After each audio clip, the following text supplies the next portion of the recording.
Dr. Michelle Supper on past, present and future. Michelle. 1 second while I set up, please.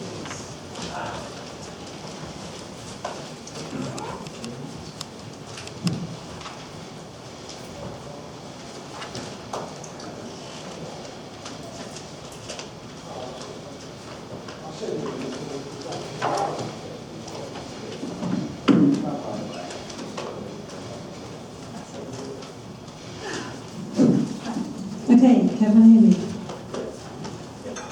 Right, so I'm going to be talking about GIS, past, present and future. Now, before I give everyone head into the talk, just so you know, I last gave this presentation in Japanese. So the last time I gave this presentation, the slides were translated into Japanese. I was speaking English, and there's a lady just over there sort of translating for me directly into Japanese. So before I went across to Tokyo, I had to write a full script for this presentation. So I'm going to be reading my script and pretend it's a Reith lecture, because it was never written as a free talking. Normally I would just do free talking. So let's see where we go. So GIS is a Global Information Society. So hello, and thank you for having me here today. I'm Dr. Michelle Supper. I'm a doctor, I'm a woman, so hey BBC, I got there first. I'm a rocket scientist as well, although I don't have a TARDIS, and the PhD is in astrophysics. This is an updated version of the presentation I gave over in Tokyo, and that was the keynote address at the 90th Global Information Society Forum at the invitation of Yunko Fujieda, who is the head of the Open Group in Japan. Now, it's been my honour to have known Jack Fujieda for more than half my life, and you'll find out how in a few minutes. Right, so just before I graduated, I secured a job as a radar engineer, and when I told Jack this happy news, he said, "That's great, but I think it'd be better if you became an architect." And you don't say no to Jack. He's very powerful. He's also a Buddhist priest. So within the next 6 months, even though I was just on the graduate programme, I became a system and enterprise architect, which is unheard of and quite strange. So I don't have an IT background at all. So now I'm an independent consultant, and I use architecture to solve problems for defence, government and public sectors. So this is the information age. And as technical people in the developed world, it's hard for us to imagine modern life without the internet and the global information systems that we depend upon every day. So today I'm going to look at the predictions that we made for the Global Information Society nearly 20 years ago. And I'll show you what we got right and what we got wrong and what we missed out entirely. And finally we'll look ahead and see how we can ensure how the GIS develops into the secure, flexible infrastructure that we're going to need in the future. Right, so before we discuss the GIS, let's introduce architecture and see how it can be applied. So as a consultant architect, I see many different types of projects. And usually I'm called in when things are starting to go wrong, or have already gone wrong. And there are 3 issues that come up all the time. So the first one is organic, chaotic growth. So what happens when a system is new? Everything's chosen together, everything's tidy, it all matches. And over time, parts of the system have to be replaced or added to. In large organisations, systems can be altered on an ad hoc basis by whoever wants something, and when this is not properly managed, the system becomes fragmented. So in the UK, this is a recognised problem in government and defence. So entire government departments have no idea what systems they have, and millions of pounds are wasted on redundant systems and software that nobody uses. The second problem illustrated here is, it's illustrated there by the Tower of Babel. It's caused by isolated teams and siloed thinking. So different technical and business teams fail to communicate effectively, and this problem causes wasted time as their teams reinvent the wheel, fail to share knowledge, and don't benefit from a common understanding of their various projects. The third problem is poor business and systems alignment, and the issue arises when people ignore requirements and produce a product which is entirely unfit for purpose. Hence this bridge, where they started at 2 ends and didn't meet in the middle. Right, so what is architecture? So using architecture solves the typical issues we find in those type of projects. And this is because architecture is a logical, formal approach to system development and business design, and it uses standard frameworks and notations to help teams and stakeholders to communicate with each other. And this calm and measured approach ensures that the right end product aligns with the requirements of the users.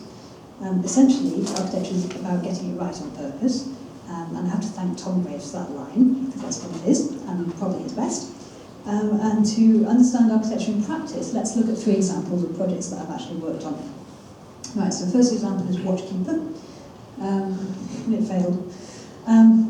Watchkeeper is an £800 million unmanned aerial vehicle programme, so it's the British equivalent of the Predator drone. It was intended to replace an older system and to support UK troops in Afghanistan. Now, this urgent operational requirement was announced in 2005, but was only partially delivered in 2014, 4 years late, and only 3 weeks before the troops came home. Right? So what went wrong? Well, design teams were established and budgets were assigned before any architecture work had been done. Right? In fact, the architecture wasn't started until 2009. Okay, at which point it was too late to deliver on time. At first, the individual parts of the system failed to integrate, and even when this was fixed, Watchkeeper still couldn't be introduced for various other problems which I'm not at liberty to discuss. So innocent people died because this project failed. And it failed due to a lack of architecture and migration planning. This is not how to do it. Sinclair's is my second one. This one's about architecture-guided development. So Sinclair's is a research program for a multi-UAV, multi-sensor system. So we don't like to use the word swarm, but that's what it is. The project suffered from 2 of the common issues. So misalignment and silo thinking. There were no requirements. Let that sink in. There were no requirements, and the various research teams in 3 companies across 2 countries did not communicate, and the 2 countries used different languages, and the project stalled after 3 years. So in 2010, I created a baseline architecture for the project using MODAF. I included very validated requirements, systems and operational views, project taxonomy, use cases, and so on. And that enabled the designers to start making evidence-based design decisions and to understand how their work fitted in with the overall project. And the team started to cooperate again with a common language because they could use the design documents and the diagrams to communicate. And that this architecture got the project back on track again, to the point now where the research can continue. Third example. Okay, so we're leaving defence now. This is the Ministry of Justice in London. There's a project that I ran at the Ministry of Justice in the summer of 2014. And the Ministry of Justice manages the prison service for the UK. It's responsible for the welfare and secure containment of more than 85,600 prisoners, 24 hours a day, 7 days a week. You have to be careful. The IT systems used to manage the prisons have grown organically for 20 years and were out of control. And the Ministry was also under pressure from central government to reduce running costs.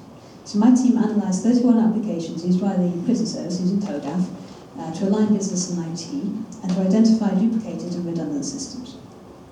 We were able to recommend that 9 of the applications were switched off, saving £500,000 a year to the MOJ. We also exposed huge risks and improved alignment between the prison service and their IT systems. Now, it was an exciting project, the architecture was great, but it was uncomfortable for the people in control, even if it wasn't a necessary wake-up call for the management team. It did provide essential information to the executives who then went on to make financial decisions for the coming year. And in this case, the architecture helped us to effect change without causing disruption to the normal operation of the prison service, because it had to keep running. You can't just stop it. Right, so GIS, the past. Okay, now a very young Bill Gates, who've been there since 95. Okay, so now we've explored architecture, let's turn our attention to the Global Information Society. And our story starts 22 years ago in 1995, when I was 15. So, in 1995, the internet had been around in primitive form since the 1980s, but it wasn't in common use. Only 30 9.6 million people used the internet in 1995, and that's less than 1% of the world's population at that time. And they were only looking at 23,500 websites. That's all there was, and most of them were grey. Do you remember that? Do you remember the internet in 95? Yeah? I'm looking at people who probably were on the internet in 95, who were quite keen on IT. Right. But it was an idea whose time had come. Yeah. Hang on. There's a slide missing.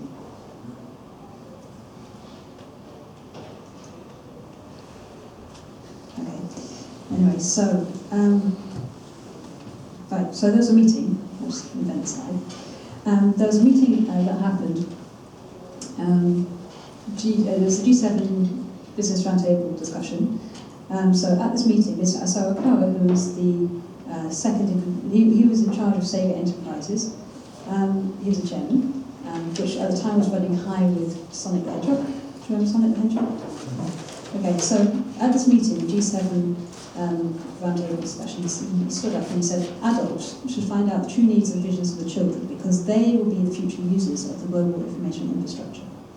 Children are the key.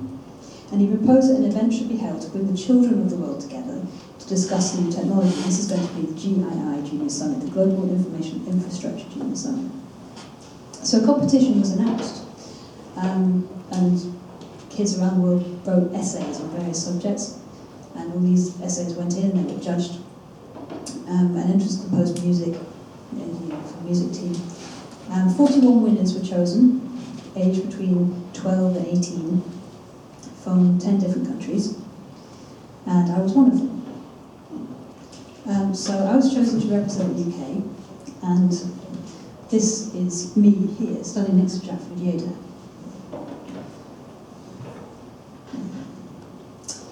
So we all flew to Tokyo, and by day we worked in teams and debated the future of the internet and the GII, and by night we used a T1 internet connection, which was the fastest on the planet at the time, to browse the handful of pages on the World Wide Web. And at the end of the week we presented our ideas in a summit in front of hundreds of invited school children and politicians and giants in the industry, and it was an incredible, life-changing experience. It truly was. And some of the discussions were extraordinarily prescient. So let's have a look at the highlights and recommendations from each of the teams. Okay, so the music team. The music team worked together online and composed music using only plain text email, because that's all they had to work with. Okay, and they performed their piece at a summit called Rengaku, and it was a beautiful piece of music. So online collaboration was a real novelty in 1995, but now file sharing has become the norm in all aspects of life, facilitated by cloud-based services and collaborative program platforms such as Google Drive and Microsoft SharePoint. We use it every day, we take it for granted. The education team suggested that the internet should be used in schools and universities. Good idea, right? So when I was at school, we didn't have a computer in the building. I went to a girls' school, says a lot, right? Now it's hard to imagine a classroom without a computer. And the team also thought online learning would be a good idea. And this has now taken off, both for children and adults, and there's online training courses and seminars and webinars and websites and all sorts of things that enable engineers and enable individuals to share their skills and knowledge. Finally, this team urged support for the development of the GII in the developing world. Now, Professor Nicholas Negroponte was in the audience of the summit. He was the co-founder and director of the MIT Media Laboratory. He was inspired by what he saw at the summit. So he went on, after this, to launch the One Laptop Per Child project. Anyone heard of that? Yeah? So this charity provides internet-ready computers to poor children around the world. So far, more than 2.5 million laptops have been given out, which is phenomenal. The environment team explored the internet but couldn't find any accessible information about the environment online. It shows you how much we've moved on, right? It's incredible. So they suggested that the environmental data should be put into a data bank and made accessible for researchers and lay people to share. Revolutionary idea in '95. But this has now happened in all academic fields. And there have been tremendous advances by sharing and pooling data. It's now research papers routinely published online, made available to academics throughout the world, and even old papers have now been digitised and uploaded. So as a PhD student, I never went to the library, I went online. That's where to get information. The communication team recognised the need for improved data security and personal privacy online, but weren't sure how this could be implemented. They also debated whether or not the government should censor the internet, and if the internet should be free for all, or only made available to those who could pay for it, but they couldn't reach a consensus on either point. It's interesting to see that these debates continue to this day, with governments actively blocking certain internet content for all kinds of reasons, and that can be for the safety of their citizens or the suppression of political views that are in conflict to their own. And finally, the team suggested that the World Wide Web should be written in Esperanto, so that everyone could understand it. Makes sense. The idea of using a universal language that everyone can share their knowledge is idealistic. And the choice of Esperanto, which is an entirely artificial language without any political association, is inspired. And it would certainly enable what the Open Group likes to call a boundaryless information flow, but it's not practical, because we'd all have to learn Esperanto. It has been fascinating, though, to watch the development of the internet, because now there are regions of the internet existing like different countries, with different languages. And while they're connected, this language barrier keeps their users separated. So we talk about the internet, but actually there are internets. There's a whole internet in Chinese. If you're not a Chinese speaker, you will never go to those websites. It's closed to you. Equally Arabic or any different language that you can't speak. Oops. Sorry, something just happened. Right, so it'll be fascinating to see how the culture of the world shifts when translation algorithms improve. Because once they improve sufficiently, we'll have access to the whole of the internet. But it might be special. Okay, so my group was Peace and War. Now, we discussed how the internet could be used to promote peace in the world. And we focused on using the internet to help build understanding between nations, and we suggested the use of online games to train children in peaceful conflict resolution techniques. The idea was, and I summarised this 22 years ago in the summit, was that by encouraging children to communicate today, we can encourage better international relations tomorrow. If you have people talking as children, they're not going to fight each other as adults. And the potential of the internet to bring peace to the world has not yet been fully realised, but there are organisations like UNESCO and Coexist which bring children together from across religious and political divides, and they have started to make a positive impact. So what happened next, okay, after the summit? So Mr. Okawa took our ideas to the G7 Industrial Roundtable discussions, and soon after the various countries started to put in place the supporting infrastructure that would be needed for the internet. So fast fibre optic cables were laid, and internet service providers started to advertise their services, and they started to promote large-scale adoption. It all happened immediately after our summit. In America, internet use rocketed, reaching 50% of the population only 5 years after the summit, and about 80% in 2009. So where are we now? Right, so the Earth's population has now grown a lot, to 7.3 billion, of whom half, that's 3.6 billion, are internet users. Phenomenal, isn't it? And there's been a massive increase in internet use. So to put this in context, look at Facebook. Okay, so it's got 1.28 billion users every day, and that's more than 30 times the number of users than the entire internet had in 1995. The scale is incredible. The number of web pages has also grown astronomically to more than 1 billion. Although 3/4 of these are either part domains or unmanaged websites. So this is definitely a question of quantity over quality. And this is a problem we all face with big data. So the internet has grown to the extent that recently we're at a serious risk of running out of internet protocol addresses. So a new internet protocol standard, IPv6, had to be rolled out to provide a larger IP address pool. And the standards that were developed in the early stages of the internet development were designed with only a handful of users in mind, but now we use the internet in ways that hadn't been dreamed of in 1995. And one of the challenges for future architects would be to ensure that the global standards that support the internet remain fit for purpose in the years ahead. We have to make sure that we can still use this resource.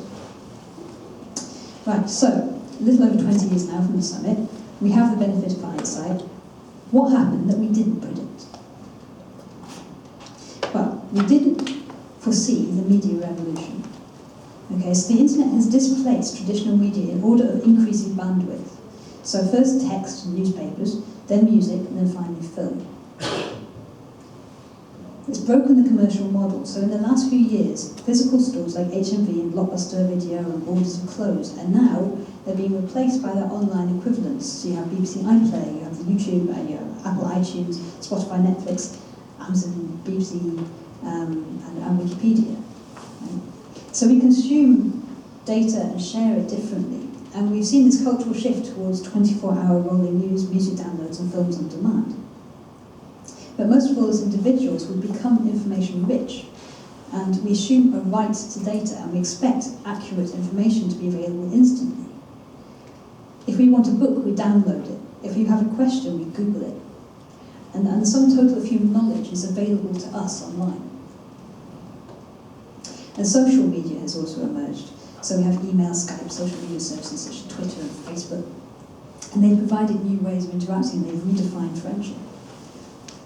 And they've made public communications, these are ready-made public communication platforms, and they've made communication much faster and cheaper and easier. But they've also fueled social uprisings, such as the Arab Spring, which heavily used Twitter. Social media has given people a voice, and a means to broadcast their views and to coordinate their actions.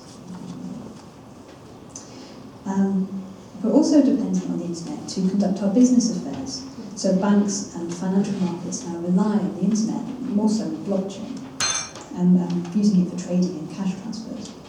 So we can also buy and sell consumer goods and manage our financial accounts online. You don't need a bank anymore, banks are closing all over the place. It's possible now to buy everything you need on the internet and never leave your home. You can just live in your house. So what about the negative? What about the negative consequences of the internet? So 20 years is not long in terms of human culture, and we're still not used to this brave new world.